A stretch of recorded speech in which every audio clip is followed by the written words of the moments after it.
सादर जय जिनेन। मैं हूँ आशीष जैन और इस वक्त हम हैं बकेला तीर्थ में। निर्माण पूरी गति से चल रहा है और आज पूर्णिमा है। पूर्णिमा में साध्वी जी संगमित्रा जी महाराज आदि साढ़े 3 यहाँ विराजित हैं। सुबह से पूजन का कार्य हुआ और भाई 3 बजे से व्याख्यान चल रहा है। तो देख सकते हैं आप निर्माण कार्य पूरी गति से चल रहा है। जल्द ही इसका निर्माण कार्य पूरा होगा। और आइए जानते हैं संगमित्रा श्री जी महाराज साहब ने आज के दिन हमें क्या आशीर्वचन अपनी भावना प्रकट की। सादर जय जी ने। बकेला तीर्थ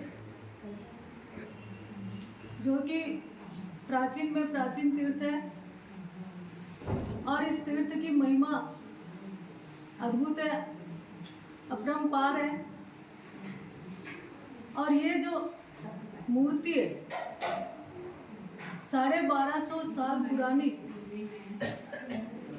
और इस मूर्ति का स्वप्न जिस समय छत्तीसगढ़ रत्न शिरोमणि महतरा पद विभूषिता परम पूज्य गुरुवर्या श्री मनोहर श्री जी महाराज साहब जो कि 1973 में उनका चातुर्मास महासमुंद नगर में था, उस समय उनको स्वप्न आया और स्वप्न में ये मूर्ति उनको दिखाई दी।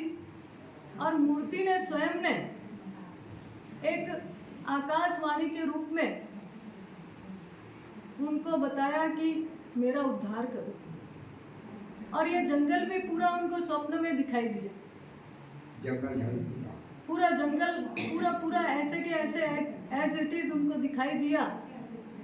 तब उन्होंने उस समय जो श्रावक थे मुख्य मिश्री लाल जी लोढ़ा, कालूराम जी बाफना, नेमीचंद जी लूनिया और रामलाल जी झाबक और वो ये उस समय उपस्थित थे।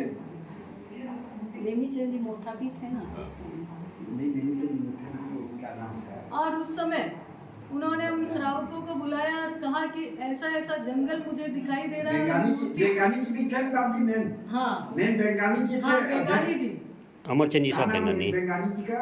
हाँ बेगानी जी थे। बेगानी जी रायपुर वाले बेगानी जी। हाँ मेघराज जी बेगानी, मेघराज जी बेगानी वो भी वहाँ पर। रामलाल जी झाबक। हाँ रामलाल जी झाबक, मेघराज जी बेगानी, इन सब श्रावकों को बुलाया और बुलाने के बाद कहा कि ऐसा जंगल मुझे दिखाई दे रहा है तो उसकी आप खोज करो।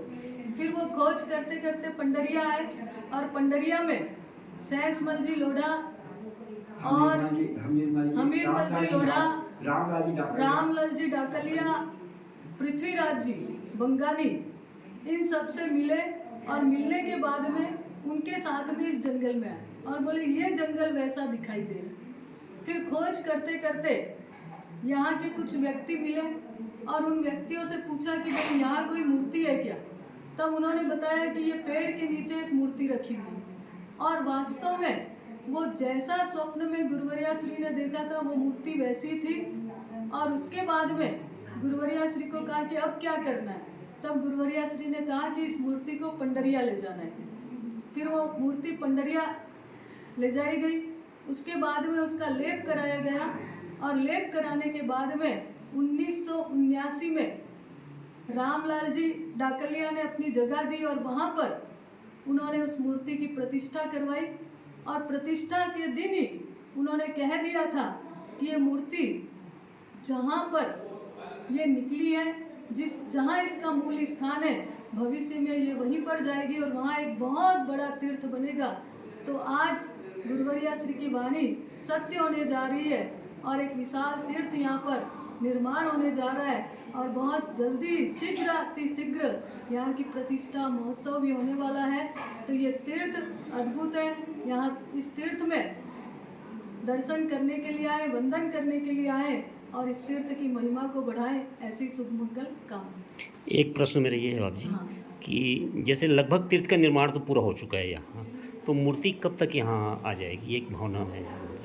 अब मूर्ति का क्या है, जैसे मूर्ति आने के लिए कोई ज़्यादा मतलब वो नहीं है।